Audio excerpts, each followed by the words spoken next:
नमस्कार दोस्तों, मेरा नाम है प्रदीप चौहान। बात समझनी है तो पूरी सुननी होगी। दोस्तों, वो चुनाव याद है 2017 का, जब समाजवादी पार्टी और कांग्रेस ने मिलकर चुनाव लड़ा था। अखिलेश यादव और राहुल गांधी कैंपेन कर रहे थे और नारा दिया था यूपी के दो लौंडे। कैंपेन चला, विजुअली अच्छा लगता था, लेकिन वो चुनावी जीत में कन्वर्ट नहीं हो पाया। उसके बाद राहुल और अखिलेश की दोस्ती कायम रही, लेकिन लोकसभा चुनाव में इसका सबसे बड़ा असर देखने को मिला जब समाजवादी पार्टी और कांग्रेस ने बीजेपी को ज़बरदस्त झटका दिया उत्तर प्रदेश में और बीजेपी को 240 पर रोक दिया। तब लग रहा था कि अब इस समाजवादी पार्टी और कांग्रेस का गठबंधन 27 के विधानसभा चुनाव में भी कमाल करके दिखाएगा, लेकिन बीच में कांग्रेस कुछ विधानसभा चुनाव हारती है और सबसे ताज़ा बिहार चुनाव हारती है। और जैसे ही बिहार में आरजेडी गठबंधन कांग्रेस गठबंधन चुनाव हारता है, समाजवादी पार्टी के नेताओं के अंदर का जो असलियत है, गुबार है, वो निकलकर बाहर आने लगता है।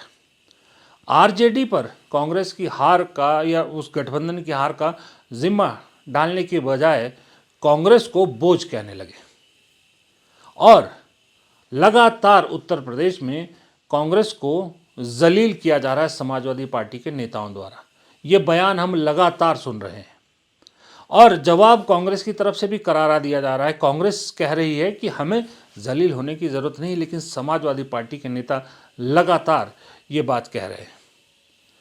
इसका नतीजा ये हुआ कि समाजवादी पार्टी से ही ये खबरें चलवाई जाने लगी कि 40 से 1 सीट ज़्यादा कांग्रेस को नहीं मिलेगी, लेना है तो लीजिए, नहीं तो अपना रास्ता नापिए। इस तरह का संदेश दिया गया। हालांकि कांग्रेस हाईकमान अभी भी चुप है, अखिलेश यादव भी चुप है, लेकिन आपको मालूम है क्षेत्रीय पार्टियों में जब नीचे के नेता बोलते हैं तो इसका मतलब यही होता है कि नेता ही बोल रहा है। कांग्रेस की तरह बहुत ज़्यादा लोकतांत्रिक पार्टी नहीं है। कांग्रेस में तो कोई भी नेता कुछ बोल देता है ना, अपने नेता के उलट भी बोल देता है।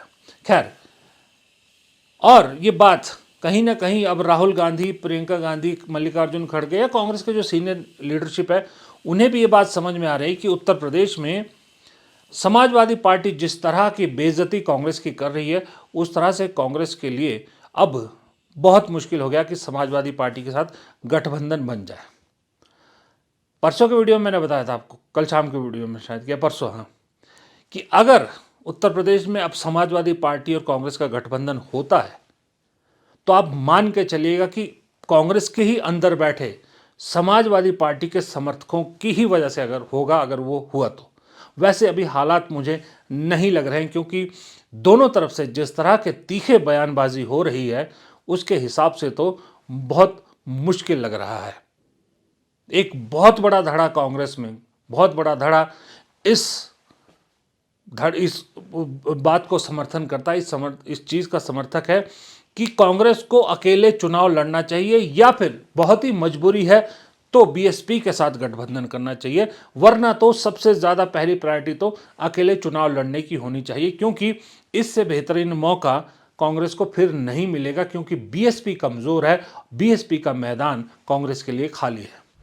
उस धूर्तता का मुकाबला करने के लिए भी तौकीर आलम साहब ने आपको बताने का काम किया। हमें मजबूती के साथ लड़ना पड़ेगा। हमें यह बात छोड़नी पड़ेगी कि हमें किसी के सहारे की या किसी बैसाखी की जरूरत है। हम बैसाखी का सहारा ढूंढ ढूंढ करके घर के अंदर चले गए। अब ये निकलने का समय है, इससे बेहतर समय नहीं आ सकता है, इससे बेहतर समय नहीं आ सकता है। धीरज गुर्जर जी ने जो बात आपको कही है, नेता बनने का शौक है, 4 मेंबर जिला पंचायत के तुम लड़ा नहीं सकते तो काहे का खाक का नेता बन जाओगे तुम? बताओ कौन नेता बन जाएगा बिना पंचायत का चुनाव लड़ाए हुए?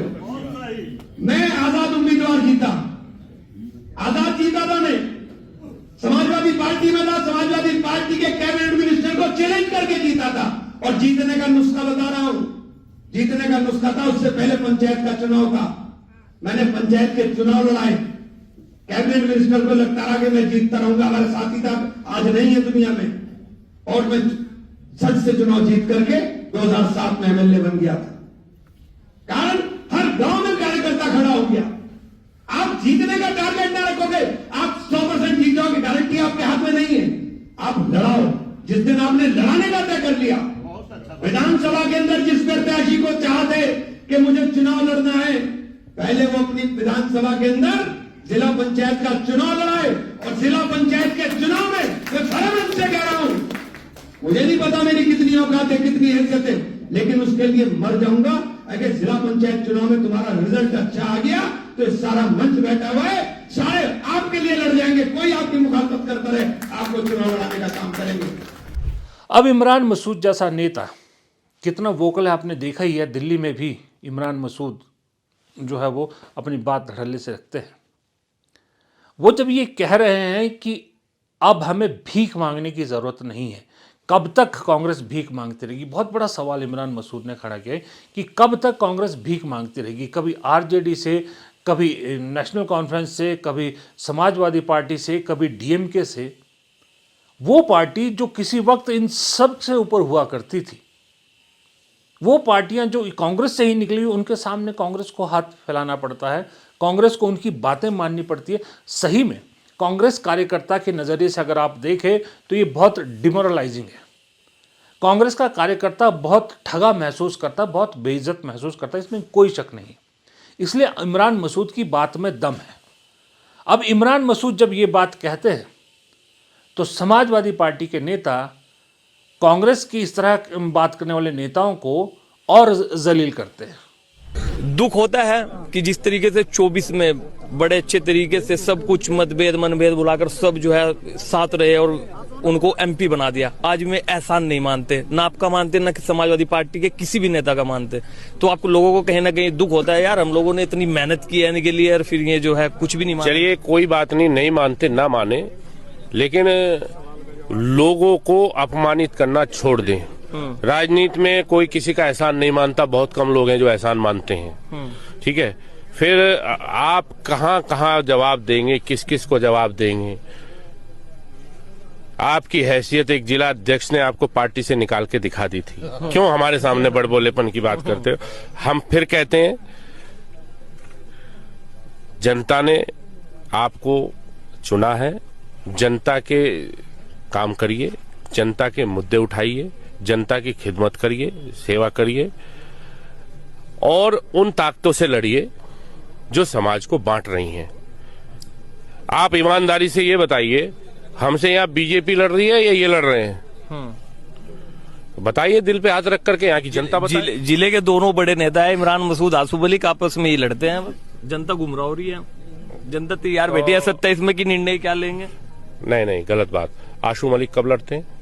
आशू मलिक ने कब पहल की? आशू मलिक ने कब उसके घर पे जाके डला फेंका? या मैंने उसको कब बुरा भला कहा? पहल की, अरे यार वो पहल करेंगे, हम जवाब भी नहीं दें, कमजोर हैं क्या? अब वो दौर चला गया है। अब सीधी बात है, जिसको गुलामी चाहे उधर जाए, जिसको हक और अधिकार चाहे इधर आए, सीधी बात है। बहुत बढ़िया। ये समाजवादी पार्टी के विधायक हैं आशू मलिक।